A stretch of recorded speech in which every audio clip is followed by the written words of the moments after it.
તો હેલો મિત્ર, જય માતાજી. હું છું આપણો સલ્લુ. કેમ છો? મજામાં થશે ને મજામાં જ રહેવા જોઈએ. તો ભાઈ આપણે ગઈ રાતે 11:30 વાવાઝોડું આવ્યું હતું. વાવાઝોડાને સાથે વરસાદ પણ આવ્યો હતો. ભાઈ અત્યારે હું અહીં બ્રિજ જ હતો અને આજે 11 વાગે પણ બ્રિજ જ હતો હું. એ વાવાઝોડું એટલું આવેલું કે ના જ પૂછે વાત. જેમ કે વાવાઝોડું યાર વાત જ ના કરે તો વાંધથી આવી ને. જો બોરસદમાં કાંઈ વાવાઝોડું ફૂલ જ આવ્યું હતું. પછી હું હાથ પકડીને દોટ મૂકી ઘેર જઈને ડાયરેક્ટ કીધું પપ્પા ઉઠાડે વાવાઝોડું આવે. તે પછી બધું કમ્પ્લીટ કર્યું. ઘરે બધું પાણી પડતું હતું કોઈ દાદરા આગળ ત્યાં પાણી પડતું હતું, બધું કમ્પ્લીટ કરી દીધું.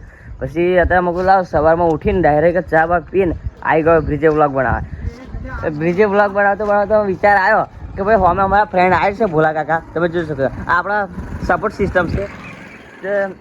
ભાઈ અમે બ્રિજે આવી ગયો છું અને પછી બીજું તો કંઈ નહીં. અત્યારે બ્રિજનું સવારમાં વરસાદ પડી અને બધું કોરું થઈ ગયું અને સુરત દાદા પણ નીકળી ગયા છે.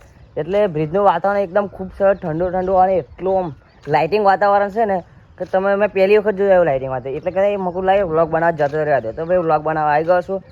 જોઈ શકો છો આ વાતાવરણ એટલું સુંદર છે ને ના પૂછ્યો વાત. તમે જોઈ શકો છો.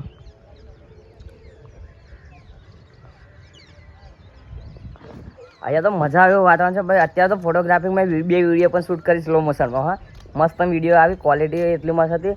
અત્યારે તો વરસાદ પડેનું વાતાવરણ કંઈક અલગ હોય છે મારા ભાઈ. તો એકદમ લીલું છમને ઠંડુ એવું લાગે છે ને ના પૂછાય. અને પાણી હોય એટલે ભાઈ ઠંડુ તો લાગવાનું જ છે, બરાબર ઓલરેડી. એટલે તો વાતાવરણ એકદમ ખૂબ સરસ જ વાતાવરણ છે. તો બીજું તો કંઈ નહીં, બસ આજના વ્લોગમાં આટલું જ. લાઈક કરજો, સબસ્ક્રાઈબ કરજો અને શેર કરવાનું ભૂલતા નહીં. જય માતાજી.